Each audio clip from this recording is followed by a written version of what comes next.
Alhamdulillah. Wassalatu wassalamu ala Rasulillah Muhammad ibn Abdillah wa ala alihi wa sahbihi wa man walah.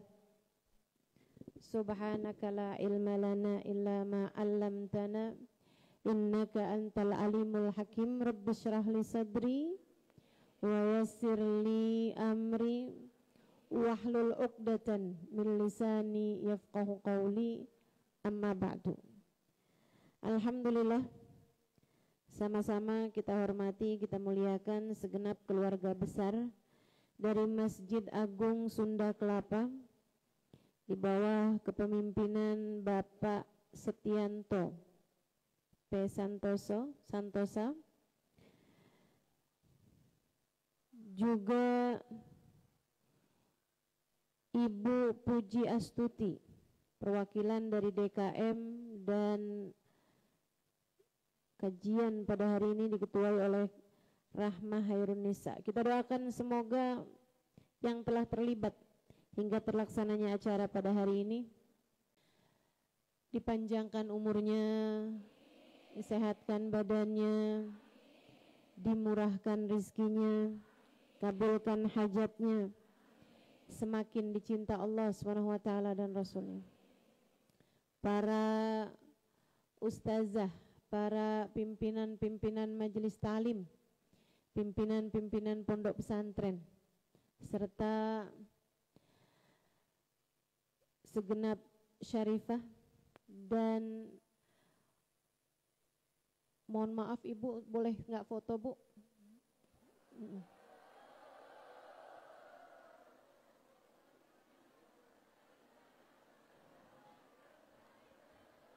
Nggak apa-apa, nggak tahu ya Bu ya.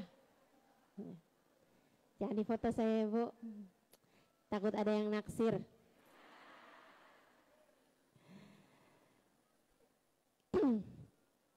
Saya disimpan di hati aja,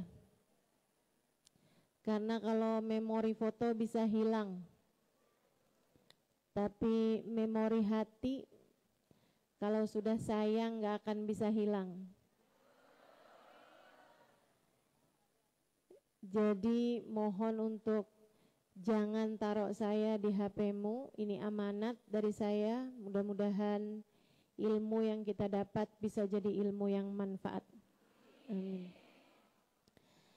Baik, kepada semua yang hadir di majelis ini, baik ibu-ibu, kakak-kakak, adik-adik, anak-anak, saya doakan semoga semuanya dirahmati Allah.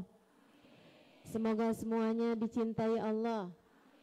Semoga semuanya senantiasa dalam keberkahan dari Allah SWT, disayang-sayang, dirindukan baginda Nabi besar Muhammad sallallahu alaihi wasallam, insyaallah. Amin ya rabbal alamin. Berdamai dengan takdir, tema kita pada hari ini. Kenapa mesti berdamai dengan takdir? Takdir yang dimaksud di sini adalah ketetapan Allah dari zaman azali. Itu namanya takdir. Kamu nggak tahu takdir kamu ke depan itu apa, karenanya nggak perlu cari tahu juga. Kenapa gitu? Sebab takdir itu kalau kamu cari tahu dari sebelumnya, kalau dia enak, jadinya kejutan menyenangkannya jadi nggak terlalu terasa, udah tahu duluan. Kalau ternyata dia nggak enak, kamu susahnya jadi kelamaan. Betul nggak? Nanya nih sama orang, istilahnya orang zaman sekarang disebut orang pinter.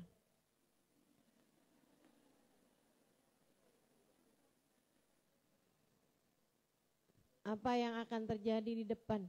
Nyata dibilang umur kamu gak lama lagi.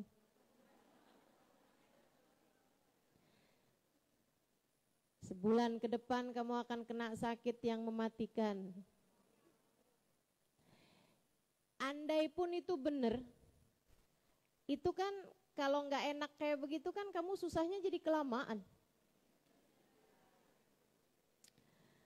Kalau ternyata seneng, nanti bulan depan kamu akan dapat hadiah pas waktu beneran dapat hadiah jadi biasa-biasa aja, nggak ada makna kejutannya gitu.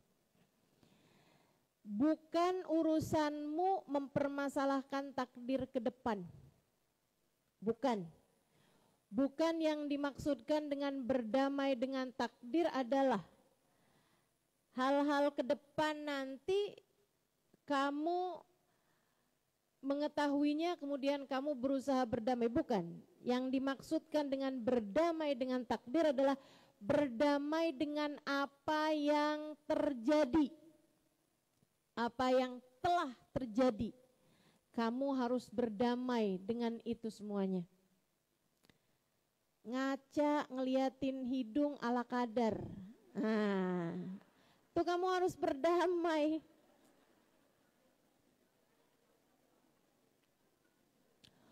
Usia 30-an tahun, tidur selimutnya masih belum ada yang narikin.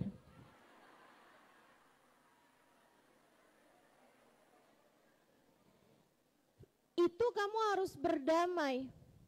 Apa yang sedang terjadi atau apa yang sudah terjadi padamu itu.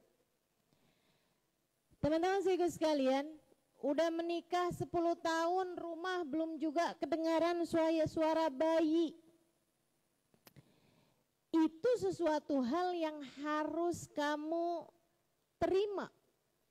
Takdir tersebut, kamu harus berdamai dengan takdirmu, sepahit apapun takdir tersebut terasa. Sebab takdir-takdir buruk dalam kehidupan kita adalah cara Allah untuk mengingatkanmu bahwa kendali hidupmu tidak berada di tanganmu. Saya ulangi, ini penting. Takdir buruk yang terjadi dalam hidupmu adalah cara Allah untuk memberitahu padamu bahwa kendali hidup tidak berada di tanganmu. Jika kendali hidupmu sendiri bahkan tidak berada di tanganmu, bagaimana mungkin kamu bisa mengendalikan kehidupan orang lain? Jadi berharap agar hati suamimu tidak pernah berpaling darimu. Itu adalah kelelahan yang nyata. Kenapa? Sebab jangankan terhadap rasa hati suamimu, terhadap rasa hatimu sendiri, kamu sering kali hilang kendali. Bukan begitu? Memastikan anakmu akan selalu sehat-sehat, akan selalu baik-baik. Memastikan dalam dirimu bahwa anak saya akan selalu sehat, atau bahkan berharap menjadikan itu sebagai harapan utama dalam kehidupanmu, bahwa anak kamu akan selalu sehat, itu sesuatu yang melelahkan teman-teman saudaraku sekalian. Karena jangankan terhadap anakmu, bukankah terhadap dirimu sendiri sekalipun kamu tidak dapat mengendalikannya? Kamu bisa ngarep apa? Hidup selalu sehat. Ya nggak ada ceritanya. Ada waktunya sehat, ada waktunya sakit. Buat kamu, anakmu, suamimu, orang tuamu. Ya kalau bicara kepengenan, kita pengennya sehat terus. Kalau bicara pengenan, kita kepengen orang tua kita muda terus. Betul nggak? Ya ampun Bu, di usia saya yang seperti sekarang ini, saya baru tahu rasanya bagaimana kesedihan hati melihat orang tua menua. Karena orang tua nggak selalu tua Bu, bukan begitu? Nih kalau yang umur-umuran 40-an tahun, kan orang tuanya udah umuran 80 tahun, gitu kan? 70 tahun gitu. Itu sesuatu hal yang sangat menyakitkan hati anak melihat rambut orang tua sudah putih semua, giginya mulai ompong tanggal satu-satu, badannya yang dulu muda, kuat menjadi lemah, tak berdaya. Ya Allah, ya Allah. Tapi inilah hidup, inilah takdir kehidupan, inilah keniscayaan. Maka persiapkan hatimu untuk segala kemungkinan-kemungkinan terburuk dalam kehidupan. Persiapkanlah hatimu untuk selalu mampu berdamai dengan takdir, sepahit apapun takdir itu terasa. Agar hidupmu jauh lebih tenang, agar hidupmu jauh lebih menyenangkan.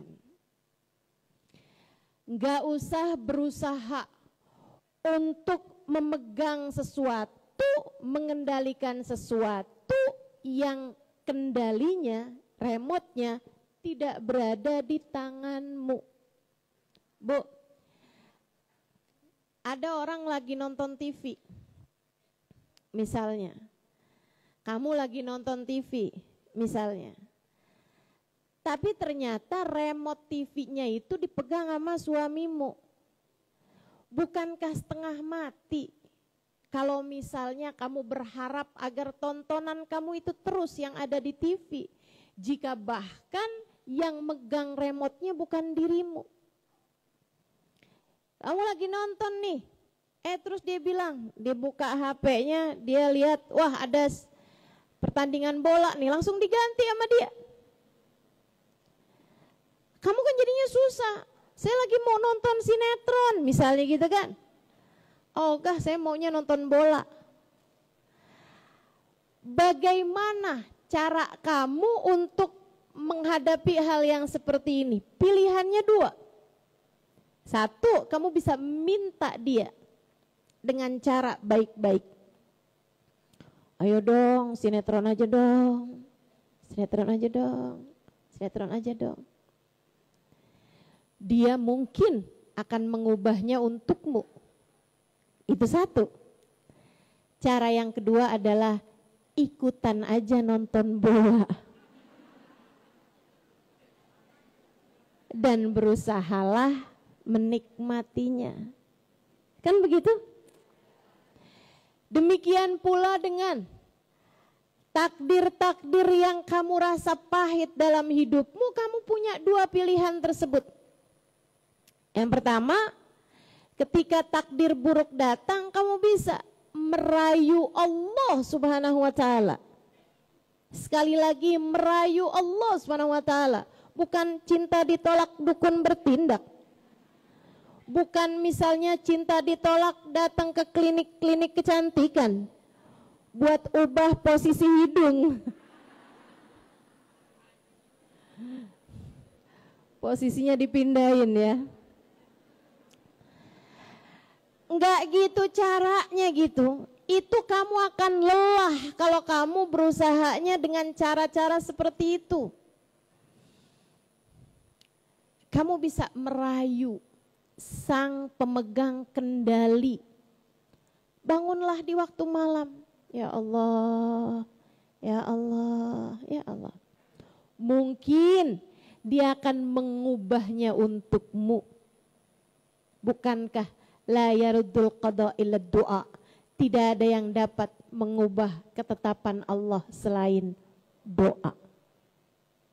Kamu bisa merayu Allah Subhanahu wa taala, tapi ujungnya masya Allahu kan wa ma lam yasha lam yakun. Apapun yang ditetapkan Allah terjadi akan terjadi, yang tidak ditetapkan Allah tidak akan pernah terjadi. Ujungnya tetap saja fa'alun lima yurid. Allah melakukan apapun yang dia inginkan, ujungnya tetap saja innama amruhu idza arada syai'an ayyaqula lahu Urusan Allah kalau menghendaki sesuatu tinggal berkata jadilah, maka jadilah sesuatu tersebut. Kamu boleh merayu, tapi tetap saja dialah sang penentu. Kamu boleh berdoa, tapi tetap sajalah doamu diijabah atau tidak adalah juga ketetapan darinya. Merayu itu satu, sama yang keduanya ya udah nikmati aja yang sedang terjadi. Ikutan nonton bola kan begitu, yang lagi ditetapkan sama Allah apa ya udah ikut aja gitu, ikut sambil berusaha menikmatinya tanpa ngomel-ngomel. Nah yang sering terjadi sama kita tuh kan kebanyakan ngomelnya, kebanyakan protesnya. Coba kamu inget-inget, dikasih sehat puluhan tahun gak kamu syukuri, giliran dikasih sakit, ya Allah dosa apa saya ini. Untung gak dijawab sama malaikat ketika kamu tanya gitu. Malaikat nih Rokib Atid nih kalau bisa jawab, ya ampun banyak kamu lupa. Masya Allah. Jadi teman-teman sekalian, belajar buat berdamai dengan takdir. Yuk kita bahas satu-satu caranya, biar gampang. Ini kan enaknya punya ustazah kan gitu kan. Kayak orang disuapin. Kayak anak kecil disuapin kan, gak peduli gitu dapat makanannya dari mana, pokoknya tahu mangap aja.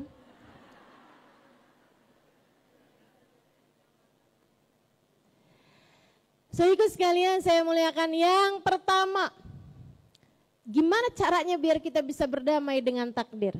Biar hidup kita jauh lebih tenang, biar hidup kita jauh lebih damai. Yang pertama, kamu harus ingat penentunya adalah Allah. Kamu harus ingat itu dulu, nomor satu. Yang menentukan, yang pegang remote, yang pegang kendali hanya satu, namanya Alladzi khalaqani fayahdin. Dialah Allah yang telah menciptakan saya, kemudian memberikan jalan hidayah kepada saya. Alladzi yut'imuni wa yasqin. Dialah yang memberi saya makan dan dia pula lah yang memberi saya minum. Semuanya dari Allah Subhanahu wa ta'ala. Jalla jalaluhu wa ta'ala azamatu. Kamu ada di sini pada saat ini, duduk di situ pada saat ini, di posisimu itu. Semuanya datangnya dari Allah. Pemegang kendalinya adalah Allah Subhanahu wa ta'ala, Jalla jalaluhu wa ta'ala. Termasuk juga yang saat ini mendengarkan kajian saya sambilan nyetrika. Ada nih, emang ada ustazah yang kesini bawa setrikaan? Emang ada ya ustazah yang pergi ke Masjid Sunda Kelapa bawa setrikaan? Ya nggak ada kalau yang di sini. Tapi kan yang mendengarkan kajian kan di mana-mana. Ada yang sambil masak, sambil rebahan. Makanya banyak yang cerita sama saya, ustazah saya ngimpiin ustazah dari sebelum ketemu sama ustazah. Ya gimana nggak ngimpi, saya jadi teman tidur. Bukannya dia dengerin saya sebelum tidur, bukan. Tapi dengerin saya biar bisa tidur. Kayak kalau dengerin suara ustazah jadi ngantuk dah. Nian kita dengerinnya sebelum tidur. Teman-teman sekalian yang saya muliakan, Allah Subhanahu wa ta'ala semuanya yang pegang kendalinya. Dan itu jauh lebih melegakan. jauh lebih menenangkan ketika kamu paham bahwa yang memberikan kamu sakit dialah pula yang telah memberi kesehatan selama ini. Jauh lebih melegakan ketika kamu tahu bahwa yang membuatmu tidak dapat tidur malam hari ini dialah yang telah membuatmu lelap tertidur bertahun-tahun sebelumnya.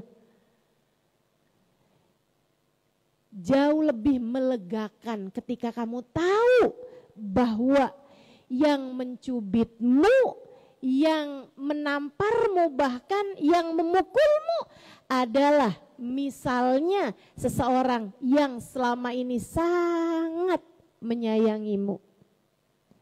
Dia pula lah yang selalu memeluk, dia pula lah yang selalu mendekat, dia pula lah yang selalu mengelus-elus dirimu. Ketika satu hari dia mencubitmu, kamu tahu bahwa dia yang melakukannya adalah dia yang selama ini menyayangimu.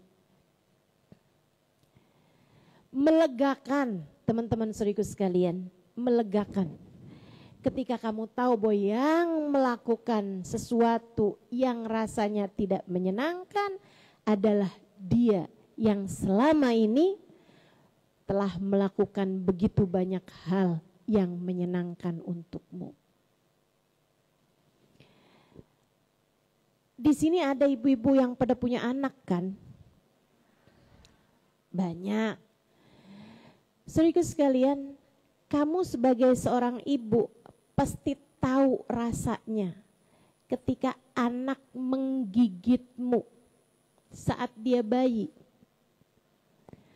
Apakah kamu benci kepadanya? Apakah ketika dia menggigitmu dengan keras, kamu pun balik menggigitnya dengan keras?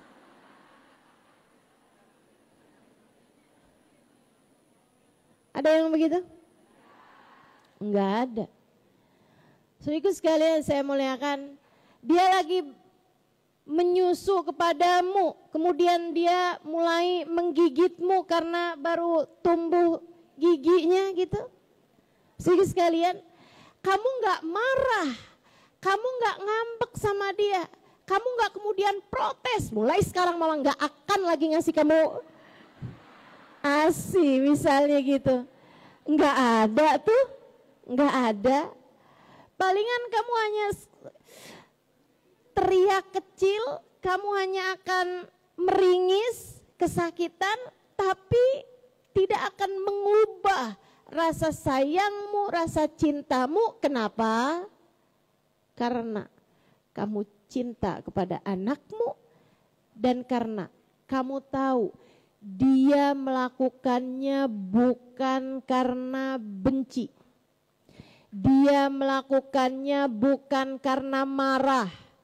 Dia melakukannya justru karena cinta, karena sayang.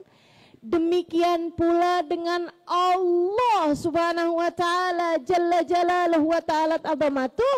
Allah Subhanahu wa taala ketika memberikan kepadamu takdir-takdir yang buruk, takdir-takdir yang rasanya tidak menyenangkan, dia yang melakukan itu, dia pula lah yang selama ini telah melakukan begitu banyak hal, memberi kepadamu begitu banyak hal dalam kehidupan ini.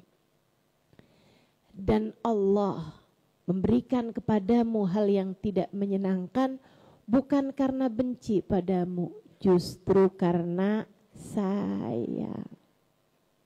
Justru karena sayang. Maka bagaimana mungkin kamu semarah itu? Bagaimana mungkin kamu seprotes itu? Apa enggak malu? Ribuan hari kamu lewati dengan kesenangan. Ketika dikasih hari-hari yang sepertinya menyakitkan, mengapa ribuan hari tersebut kamu lupakan begitu saja? Ada begitu banyak hari-hari indah yang kamu lewati. Kenapa kamu menjadi begitu marahnya hanya karena melewati satu hari buruk dalam hidupmu itu? Bahkan kamu sampai merasa bahwa hidup kamu gak pernah seneng. Saya adalah perempuan paling menderita di seluruh jagat raya. Enggak ding, cuman sejakarta. So ikut sekalian saya muliakan, ayolah. Yang memberikan kepadamu hal yang tidak menyenangkan itu dia pula lah yang selama ini memberikan kepadamu hal-hal yang menyenangkan. Saat anakmu menggigitmu sekali dua kali, sisanya begitu seringnya dia tertawa, begitu seringnya dia tersenyum yang membuat hatimu yang sedang sedih menjadi bahagia. Betapa seringnya anakmu menyenangkanmu daripada menyusahkanmu, bukan? Saudariku sekalian yang saya muliakan, yuk belajar untuk mulai berdamai dengan takdir. Cara yang pertamanya adalah dengan kamu ingat bahwasanya semua hal buruk yang terjadi dalam kehidupanmu, semua takdir-takdir yang kamu rasakan pahit di jalan hidupmu datangnya dari Allah yang selama ini telah membuat manis hidupmu, yang selama ini telah memberikan kenikmatan-kenikmatan tak henti-hentinya kepadamu. Datangnya dari Sayyidah Aisyah. Teman-teman saya sekalian, pergi haji wada, satu-satunya haji yang dilakukan umat Islam di dalam Islam bersama dengan Nabi besar Muhammad sallallahu alaihi wasallam. Haji pertama sekaligus terakhir, sebab di haji pertama itu pula Nabi sudah menyebutnya dengan nama Hajjatul Wada, haji perpisahan. Selepas dari haji, Nabi Muhammad sakit di bulan Safar. Habis itu kemudian Nabi Muhammad meninggal dunia pada bulan Rabiul Awal. Haji kan bulan Dzulhijjah, Muharram, Safar Nabi Muhammad sakit, Dzulhijjah Nabi Muhammad, Rabiul Awal Nabi Muhammad meninggal dunia. Saudara sekalian yang saya muliakan, satu-satunya haji yang dilakukan sesudah Islam. Sebelum Islamnya sih mereka banyak berhaji, tapi kan gak terhitung. Karena yang dimaksudkan dengan haji itu kan yang sudah disyariatkan dalam ajaran agama Islam. Sayyidah Aisyah ikut haji sama Nabi Muhammad SAW. Haji wada. Teman-teman saudara sekalian, lagi di Mina, udah selesai nih malam 10 Dzulhijjah, habisnya Arafah, balik ke Mina, mau mengerjakan tawaf, Sayyidah Aisyah datang haid, yang artinya beliau tidak dapat mengerjakan haji tawafnya bersama dengan Nabi Muhammad karena syaratnya tawaf kan harus suci. Saya bisa bayangin sih kayak apa gitu, kayak aduh ya ampun, kenapa nggak mundur aja sampai besok gitu. Tawaf doang kan yang disyaratkan suci. Abisnya tawaf tuh sa'i. Andai pun datang mens, tetap sah sa'inya karena nggak wajib suci. Yang wajib suci itu hanya tawaf aja. Tapi kan sa'i nggak bisa dilaksanakan kalau nggak tawaf sebelumnya. Tawaf baru sa'i. Sedikit sekalian yang saya muliakan, saya bisa ngerasain kayak apa gitu keselnya Sayyidah Aisyah gitu. Akan tapi Sayyidah Aisyah mengatakan, "Lau kunti lasti minal haq, lashtakaitu ilal haq." Wahai darah, Andai aja kamu bukan dari Allah, saya bakal mengadukanmu kepada Allah. Tapi kan kamu dari Allah. Gimana saya mau mengadukan sesuatu yang dari Allah kepada Allah? Demikian yang sering terjadi dalam kehidupan kita. Misalnya ada HP-nya hilang. Udah aja langsung bilang, andai bukan dari Allah, aku akan mengadukanmu kepada Allah. Ketika kamu lagi sakit, lagi datang flu misalnya, ya kamu tinggal bilang aja, andai kamu bukan dari Allah wahai flu, aku akan mengadukanmu kepada Allah. Tapi masalahnya kamu dari Allah, bagaimana mungkin aku mengadukan yang dari Allah kepada Allah? Kita gak bisa bertanya sama Allah, ya Allah kenapa harus saya? Karena takut jawabannya dari Allah, kenapa enggak? Orang kita cuman hamba, yang bahkan enggak selalu nurut juga.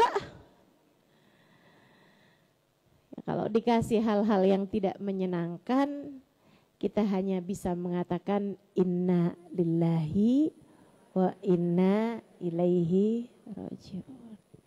Kita semua dari Allah, dan semua yang dari Allah hanya akan kembali kepada kita. Hanya perlu mengatakan la haula wala quwata illa billahil aliyil azim. Tidak ada kekuatan mendatangkan kebaikan, tak ada kekuatan menghindarkan dari keburukan, melainkan semuanya datangnya dari Allah Subhanahu wa ta'ala, sang pemilik kekuatan. Saudara sekalian, itu nomor 1. Cara paling enak berdamai dengan takdir. Tangga pertamanya adalah ingat bahwa itu dari Allah. Semua dari Allah. Kemudian yang kedua, cara berdamai dengan takdir, tangga yang berikutnya, sesudah kamu ingat datangnya dari Allah. Kemudian yang keduanya, kamu harus ingat bahwasanya apapun yang Allah tetapkan untukmu adalah yang terbaik bagimu pada saat itu. Apa yang Allah tetapkan untukmu pada saat tersebut, saat itu adalah yang terbaik yang Allah Subhanahu wa ta'ala berikan kepadamu. Akal kita terlalu kerdil untuk bisa menyingkap seluruh hikmah yang terjadi dalam setiap kejadian. Akal kita nggak nyampe, teman-teman, untuk bisa menyingkap hikmah dari setiap kejadian, kebaikan yang tersimpan dari setiap kejadian. Kita nggak cukup ngerti. Kita nggak cukup ngerti. Karenanya saat senang, saat susah, tetaplah yakin bahwa itu adalah yang terbaik yang Allah berikan dalam kehidupan kita. Saat dikasih sehat, itu adalah yang terbaik Allah berikan. Allah mau lihat bagaimana caramu menjalani kesehatan. Saat kamu dikasih sakit, itu adalah yang terbaik. Yang terbaik yang Allah SWT berikan dalam kehidupanmu. Ada hikmah di balik segalanya. Kita nih kalau nggak dikasih sakit, kapan caranya kita belajar sabar? Kita kalau nggak dikasih sakit, kapan caranya kita belajar, kapan waktunya kita belajar ikhlas? Kita kalau nggak dikasih sakit, kapan waktunya kita bisa ngerti bahwa hidup di dunia emang harus ada sakitnya. Sakit mengajarkan kita, setidaknya mengajarkan saya. Saya ketika sakit saya tahu bahwa saya diciptakan di dunia bukan untuk dunia.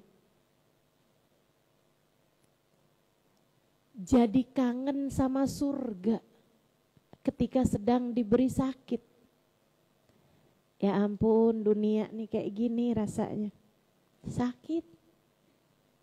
Ya Allah, semoga di akhirat masukin ke surga. Biar gak ada sakitnya. Saya gak lagi doa, saya lagi cerita. Bahwa di saat saya sakit, saya mikirnya kayak begitu.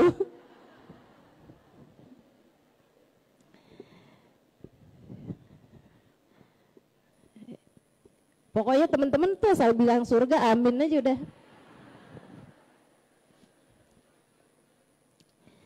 Semoga Allah masukkan kita ke dalam surga. Amin.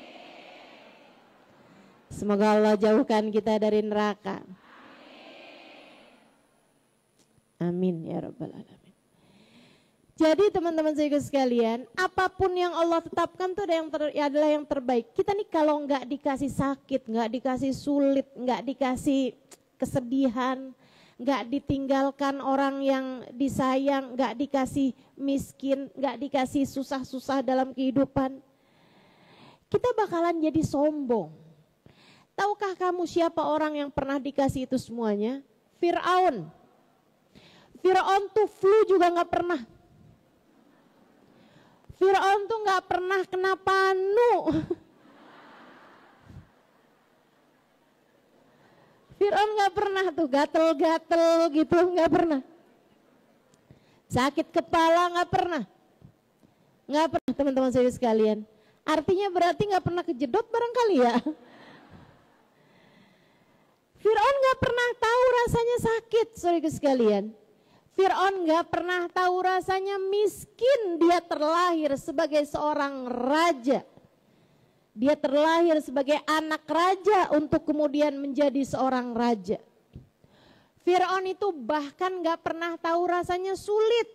Ya gimana tahu rasanya sulit? Dia kalau bilang sama langit gitu, hujan dong, turun hujan. Coba tuh bahaya gak tuh?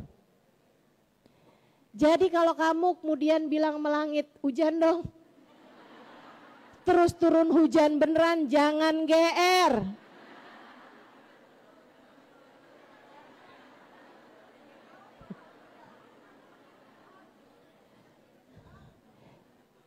Kalau kamu bilang sama langit hujan dong dan ternyata nggak turun-turun hujan, sampaikan pada dirimu, alhamdulillah saya ternyata bukan Fir'aun. Jadi saat keinginanmu tidak Allah kabulkan, saat apa yang kamu takutkan terjadi malah justru terjadi, itu adalah cara Allah Subhanahu wa ta'ala untuk menjadikan kita hamba-hamba yang mengerti merunduk, hamba-hamba yang mengerti tawadhu, hamba-hamba yang faham la mani' lima a'tait wala mu'ti lima mana'ta wala radda lima qadaita wala yanfa'u dzal jaddi minkal jadd. Tidak ada yang dapat memberi saat engkau ya Allah menghalangi. Tak ada yang dapat menghalangi ya Allah saat engkau hendak memberi. Tak ada yang dapat menolak apapun yang telah engkau putuskan. Tak ada kekuatan di atas kekuatanmu ya Allah. Tak ada kekuatan selain darimu ya Allah. Apapun yang terjadi adalah yang terbaik teman-teman. Adalah yang terbaik. Maka dah nggak usah pakai berusaha setengah mati mengubah-ubah keadaan. Iya kan? Kamu dikasih muka itu udah yang paling sedap. Lah kan paling cantik belum tentu. Iya kan? Paling manis juga belum tentu. Udah yang paling sedap deh kalau saya lihat-liatin tuh. Kalau saya lihat-liatin hasil operasi plastik, itu kayak sedep-sedepnya hilang gak sih? Betul gak? Betul ya. Jadi jangan kemudian saya emang nggak oplas ustazah, kenapa? Kagak ada duitnya. Jangan. Apapun yang Allah tetapkan adalah yang terbaik. Sebab kalau mau bicara enggak sempurna, bicara enggak pas, kayaknya semuanya enggak ada yang pas loh. Kayaknya emang enggak ada yang sempurna nih ya. Punya suami ganteng, seneng apa enggak seneng? Tapi miskin.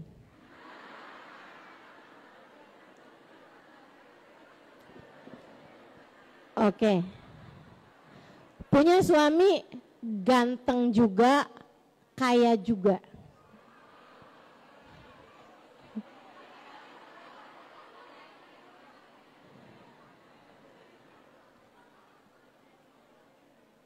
Tapi istrinya nggak cukup satu.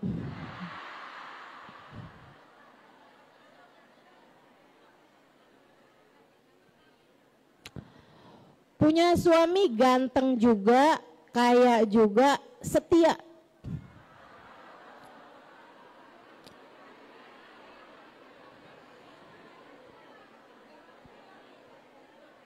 Tapi suka mukulin istrinya.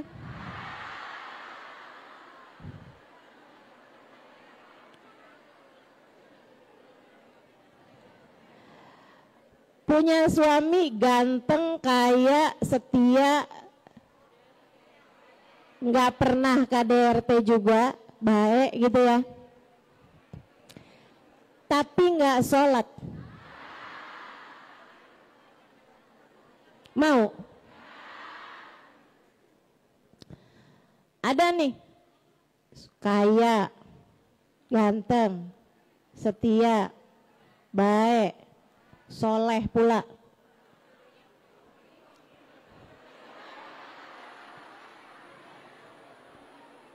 Tapi sakit-sakitan, nggak apa-apa katanya. Iya.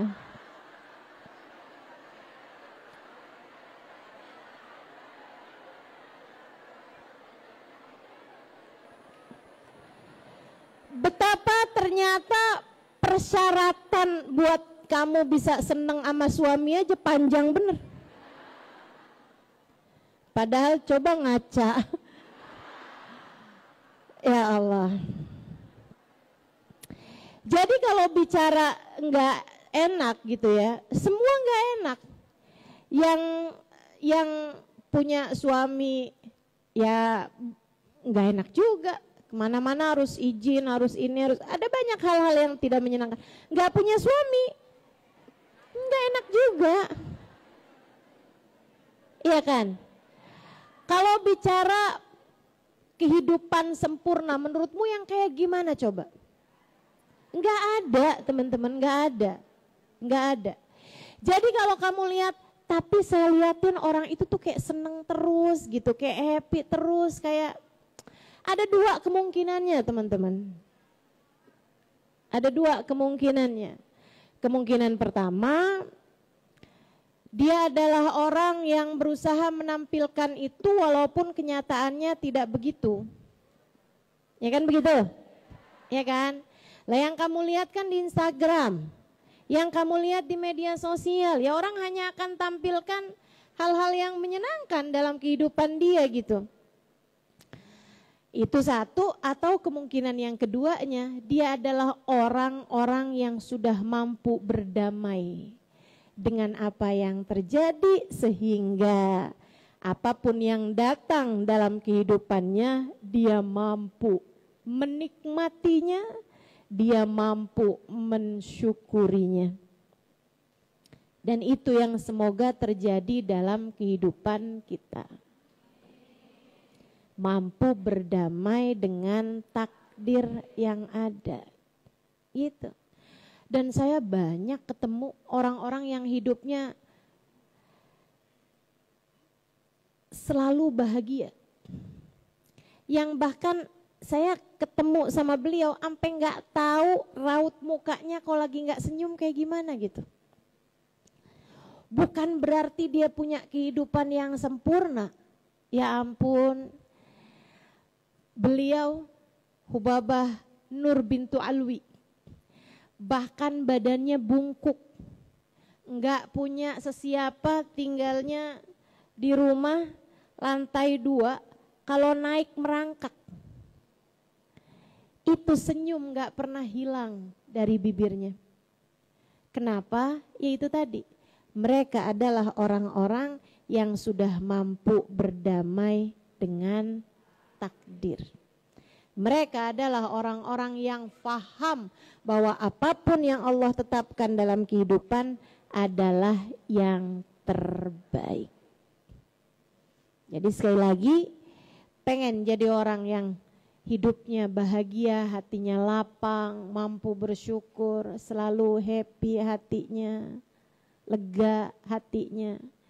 Ini harus kamu punya. Yang pertama, faham bahwasanya takdir sepahit apapun itu datangnya dari Allah Subhanahu wa taala. Yang kedua, faham bahwasanya apapun yang Allah tetapkan dalam kehidupan kita adalah yang terbaik.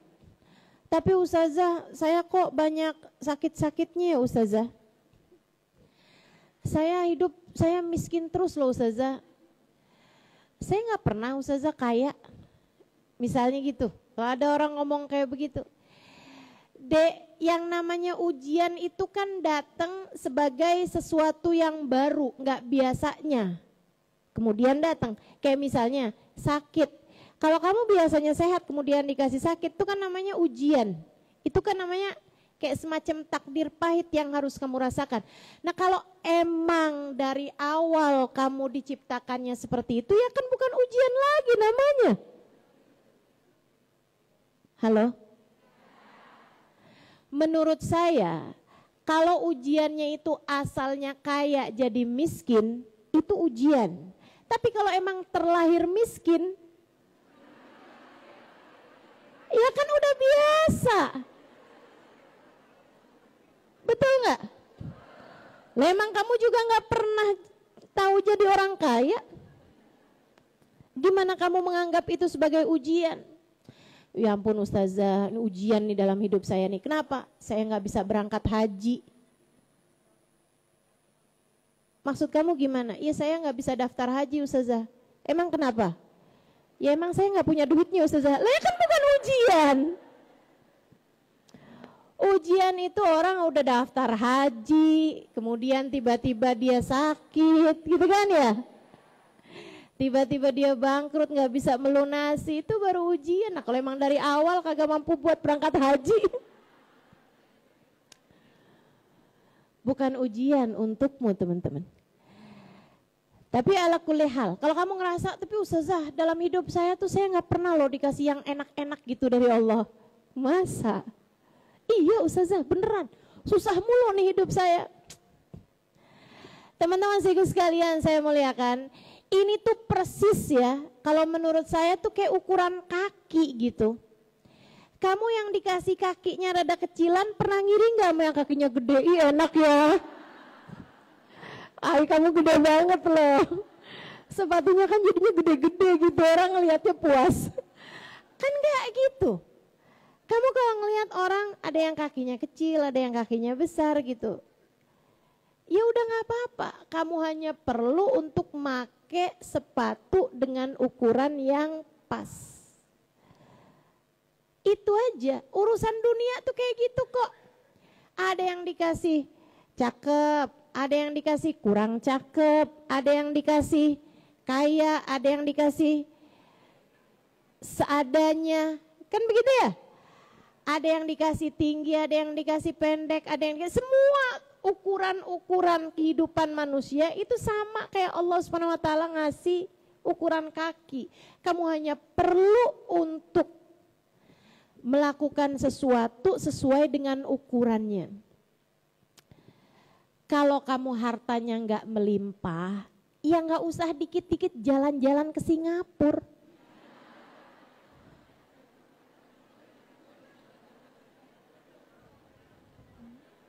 Iya kan? Bu, seperti apapun kamu diberi oleh Allah Subhanahu wa taala rezeki. Ini kita lagi bicara rezeki ya. Seberapapun rezekinya bakalan cukup untuk membiayai hidupmu, tapi sebanyak apapun gak bakalan cukup membiayai gaya hidup. Makanya hidup kalau kepengen enak, kepengen damai, jangan banyak.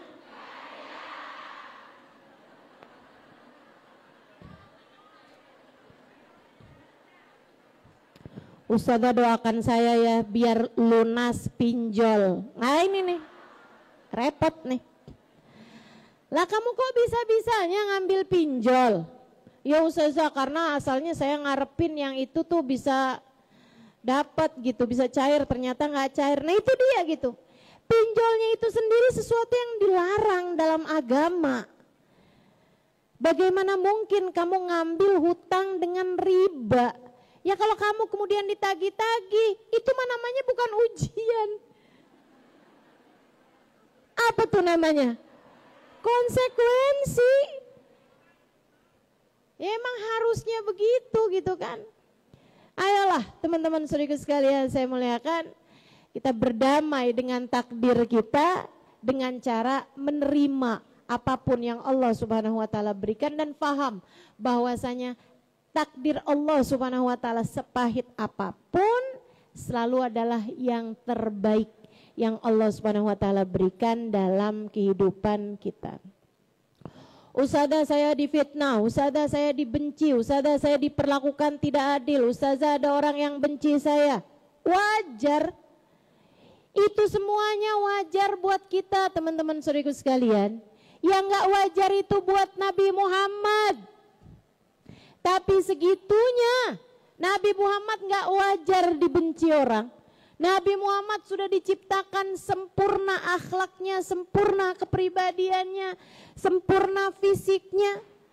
Segitunya Nabi Muhammad dibenci, segitunya Nabi Muhammad dicaci, segitunya Nabi Muhammad difitnah, segitunya Nabi Muhammad dilempari, segitunya Nabi Muhammad sampai diusir. Sehingga sekalian saya muliakan, ini Nabi diperlakukan yang seperti itu nggak wajar, nggak semestinya. Tapi kalau kita sih ada yang benci sama kita wajar. Jadi kalau misalnya ada orang ustazah, ada orang nggak senang sama ustazah, oh wajar, pantas. Saya aja kalau ketemu orang kayak saya belum tentu saya suka. Jadi kalau ada orang nggak senang sama kita wajar aja. Kamu kalau diketemukan sama kamu, coba kamu bayangin. Kira-kira kamu senang apa sebel tuh sama dia tuh? Nah kalau kamu bayangin diri kamu ketemu sama diri kamu aja kamu bisa sebel, apalagi orang lain. Teman-teman saudaraku sekalian yang saya muliakan, jadi ketika ada yang benci sama kita, ada yang sebel sama kita, ada yang fitnah kita, ada yang menjelek-jelekan kita, itu adalah sebuah kewajaran untuk Allah mengingatkan kita bahwa ada banyak hal yang harus kita perbaiki dari akhlak kita, dari kehidupan kita. Itu yang terbaik. Malah kalau misalnya kamu sama Allah Subhanahu wa taala dijadikan seumur hidup semua orang senang semua sama kamu, semua orang setuju semua sama kamu, sepakat semua sama kamu, kamu mestinya malah curiga. Jangan-jangan nih saya dibencinya justru sama malaikat rahmat. Iya kan? Kok bisa semua orang senang semua nih sama saya? Hati-hati teman-teman saya sekalian. Sebab Allah tuh emang menjadikan kehidupan seperti ini. Emang kayak begini. Jadi yang pertama, berdamailah dengan takdir caranya. Ingat semuanya datang dari Allah. Yang kedua, apapun yang Allah tetapkan adalah yang terbaik. Itu adalah cara Allah mengembalikan kamu kepadanya, adalah cara Allah Subhanahu wa taala untuk mengajarkan kamu kesabaran, cara Allah untuk menyadarkan kepada kamu keikhlasan. Dan yang terakhir, saudaraku sekalian yang saya muliakan, cara berdamai dengan takdir adalah dengan mengingat bahwasanya kita dicipta di dunia bukan untuk dunia. Kita dicipta di dunia adalah untuk menuju surga sebagai tempat kembali kita ketika kita sabar menghadapi berbagai macam kesulitan dan penderitaan di dunia. Jadi kalau lagi ada datang takdir-takdir gak enak dalam hidup, tinggal kamu ingetin aja, saya emang masih di dunia, saya belum sampai surga. Mesti bener nih hidupnya nih, biar bisa bawa ke surga. Biar segala derita, segala air mata, segala kesedihan yang kita rasakan di dunia bisa kita ambil pahalanya kelak di surga. Ingatkan dirimu hal itu terus-terusan. Teruslah ingatkan dirimu dengan hal tersebut. Kita dicipta di dunia bukan untuk dunia. Kita dicipta di dunia untuk berbekal menuju akhirat. Kalau kepengen hidupnya senang di akhirat, maka jalanilah kehidupan dengan cara yang terbaik, sesuai dengan apa yang telah Allah Subhanahu wa Ta'ala perintahkan kepada kita. Saudaraku sekalian saya muliakan, itu cara paling enak buat berdamai dengan takdir. Sudah kamu ingat bahwa semuanya datang dari Allah, apapun yang terjadi adalah yang terbaik yang Allah SWT berikan dalam kehidupan kita. Diingatkan diri, terus ingatkan diri, kita memang ada di dunia bukan buat dunia. Kita ada di dunia buat berbekal menuju surga. Namanya juga berbekal teman-teman, namanya juga melakukan sesuatu untuk sesuatu ya mesti aja capek, mesti aja susah. Kamu nih mau packing, ya kan gak dengan males-malesan, pasti kan harus kamu usahakan berbekal ini itu segala macam gitu. Apalagi kamu mau pindah nih, berbekal itu seharusnya disesuaikan dengan panjangnya perjalanan. Kamu kalau mau pergi 3 hari, tasnya palingan kecil aja. Mau pergi seminggu, 2 minggu, tasnya pasti lebih besar.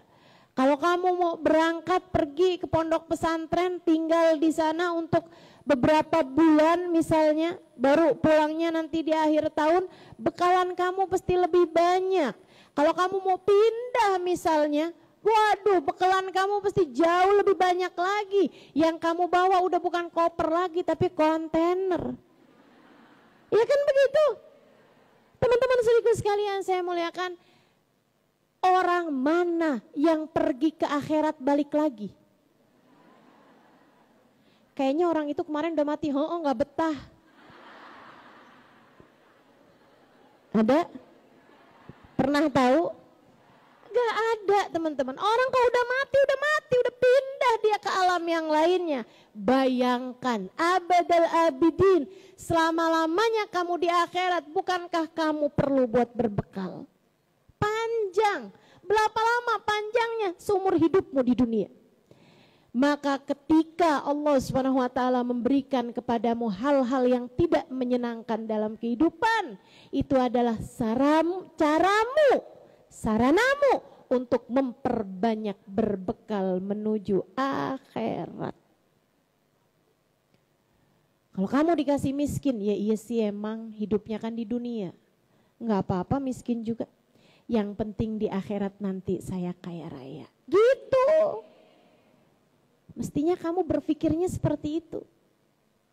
Kalau misalnya gitu, di dunia ada yang benci, ada yang gak suka sama kamu, iya gak apa-apa sih emang di dunia. Mudah-mudahan aja Allah yang menciptakan saya tidak benci kepada saya. Mudah-mudahan aja pejabat paling tinggi di akhirat, pemegang syafaat, baginda Nabi besar Muhammad, gak benci kepada saya. Gitu aja mikirnya. Kamu hanya perlu melakukan yang terbaik di atas muka bumi ini. Kalau kamu memang mendapati gitu, suami cerewet, ya nggak apa-apa deh, emang dunia kok. Ya kan begitu. Mudah-mudahan nih, saya dikasih ujian semacam ini di dunia, bisa bawa saya melenggang menuju surga kelak di akhirat. Ini suaminya pada cerewet apa gimana nih? Amin katanya gitu. Bu, kamu seringkali menganggap suamimu sebagai ujian, bukan? Kalau saya tanya sama para suami juga sama. Menganggap dirimu sebagai ujian. Ya Allah, ya Allah. Udah hidup memang isinya gini aja, yang sabar, yang sabar, yang sabar. Sebab kita ada di dunia bukan untuk dunia. Kita ada di dunia untuk berbekal memperbanyak pahala, biar kelak di akhirat kita dapat menuju surga. Nggak apa-apa. Ada yang diuji lewat suami, ada yang diuji lewat anak, ada yang diuji lewat orang tua. Ada yang diuji lewat kerabat, kakak, adik, ada yang diuji lewat ipar, ada yang diuji lewat sahabatnya, ada yang diuji lewat tetangga-tetangganya, ujian segala macam bentuknya. Banyak yang diuji dengan dirinya sendiri, ketidakmampuan menghadapi diri sendiri, teman-teman sekalian. Ada yang diuji dengan sakit, ada yang diuji dengan kemiskinan, ada yang diuji dengan saya ustazah belajar kagak ngerti-ngerti dah. Ini EQ saya nih kayaknya jongkok nih. Masya Allah, ujian-ujian dalam kehidupan, semuanya disesuaikan, semuanya disesuaikan. Kita hanya perlu menjalani kehidupan dengan cara-cara yang terbaik yang telah Allah Subhanahu wa taala mintakan kita menjalaninya. Wa ma khalaqtul jinna wal insa illa liya'budun. Salatmu jangan berantakan. Ibadahmu jangan berantakan. Saudaraku sekalian yang saya muliakan, bisa jadi duniamu berkurang, tapi ibadahmu jangan. Bisa jadi uangmu menipis, akan tetapi zikirmu jangan sampai menipis. Saudariku sekalian yang saya muliakan, bisa jadi kamu kekurangan di satu sisi, kamu gak punya yang ini, kamu gak punya yang itu sebagai kehidupan yang ideal di atas muka bumi ini. Akan tetapi antaramu dengan Allah Subhanahu wa taala jangan biarkan kurang. Yang benar, sebab manusia bisa datang dan pergi, tapi hanya bersama dengan Allah kamu menjadi tidak sendiri. Orang lalu lalang, datang dan pergi siapapun orangnya. Bahkan orang tua kamu bisa meninggal dunia, suami kamu bisa pergi meninggalkanmu, anak-anak bisa kemudian tinggal sendiri-sendiri. Yang sesungguhnya dapat senantiasa menemani adalah Allah Subhanahu wa taala. Maka jangan pernah biarkan Allah tidak ridho kepadamu. Tetaplah di jalannya. Jangan tinggalkan Allah dalam kehidupanmu itu, Bu. Jangan tinggalkan Allah dalam hidupmu, Dek. Tetaplah di jalan Allah. Tinggalkan dosa-dosa. Tinggalkan dosa-dosa. Jauhi zina, jauhi riba. Jauhi apapun yang Allah Subhanahu wa taala larang dalam kehidupanmu itu. Tutuplah auratmu dengan baik. Berlakulah baik sama siapapun. Maafkan kesalahan orang yang pernah berbuat salah kepadamu. Begitulah cara kita menjalani kehidupan. Begitulah cara kita menjalani kehidupan. Sebab kita dicipta di dunia bukan untuk dunia. Kita dicipta di dunia untuk berbekal, menumpuk pahala menuju surga. Menuju surga. Mudah-mudahan kita mampu berdamai dengan takdir. Sepahit apapun takdir itu terasa, dengan mengingat ketiga hal tersebut insya Allah. Semoga bimbingan Allah Subhanahu wa ta'ala senantiasa terarah kepada kita. Semoga Allah Subhanahu wa ta'ala senantiasa menuntun langkah-langkah kehidupan kita hingga kita hidup dengan cara yang baik. Di akhir kehidupan Allah mematikan kita dengan cara yang baik. Di dalam kubur Allah memperlakukan kita dengan baik. Di dalam kubur Allah memperlakukan kita dengan baik. Di padang mahsyar, di hari hisab, di hari timbangan amal, hingga saat melewati jembatan Sirat, semoga Allah SWT senantiasa memperlakukan kita dengan baik. Dimanapun kita berada, semoga rahman rahimnya Allah senantiasa menyertai perjalanan kehidupan kita.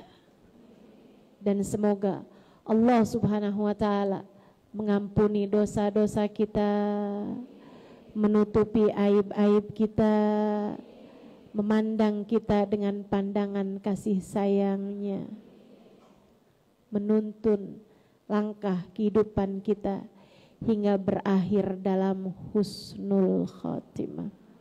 Ala hadhihi niyah wa bikulli niyatin salihah jami'ah syamilah ila hadratin Nabi Muhammad sallallahu alaihi wa ala alihi wa sahbihi wa sallam. Al-Fatihah.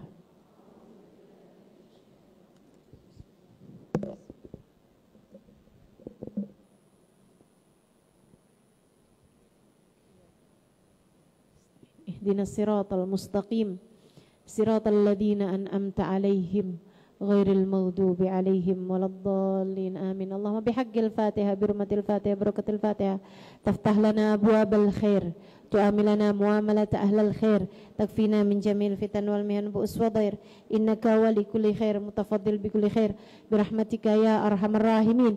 Allahumma inna nas'aluka ziyadatan fid din barakatan fil umur wa sihhatan fil jasad wa sa'atan fil rizqi wa taubatan qabla al maut شهادة عند الموت مغفرة بعد الموت وعفوا عند الحساب وأمانا من العذاب ونصيبا من الجنة ورزقنا النظر إلى وجهك الكريم. اللهم عافنا من بلائك وأوزعنا شكر نعمائك وأذقنا برد عفوك وحلاوة مناجاتك. يا مقلب القلوب ثبت قلوبنا على دينك.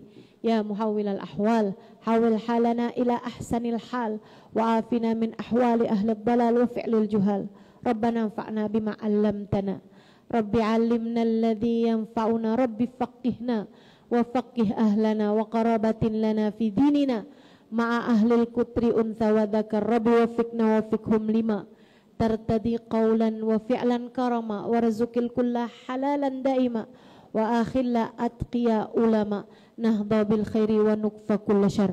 ربنا أصلح لنا كل الشؤون وأقر بالرضا منك العيون واقض عنا ربنا كل الديون قبل أن تأتينا رسل المنون واغفر أستر أنت أكرم من ستر وصلاة الله تغشى المصطفى من إلى الحق دعانا والوفاء بكتاب فيه للناس الشفاء ورزق الكل حلالا دائما وآخر أتقياء علماء نهضى بالخير ونكفى كل شر. اللهم اجعل جمعنا هذا جمعا مرحوما وتفرقنا من بعده تفرقا معصوما ولا تجعل اللهم لنا ولا فينا ولا معنا شقيا ولا مطرودا ولا محروما. ربنا آتنا في الدنيا حسنة وفي الآخرة حسنة وقنا عذاب النار بفضل سبحان ربك رب العزة أما يصفون Wassalamun alal mursalin. Walhamdulillahi rabbil alamin. Taqabbalallah minna wa minkum. Taqabbal ya karim. Mudah-mudahan bermanfaat, kurang lebihnya mohon maaf. Billahi taufiq wal hidayah wal afu minkum. Wassalamualaikum warahmatullahi wabarakatuh. Waalaikumsalam. Mohon tidak beranjak Ibu, tetap di tempat.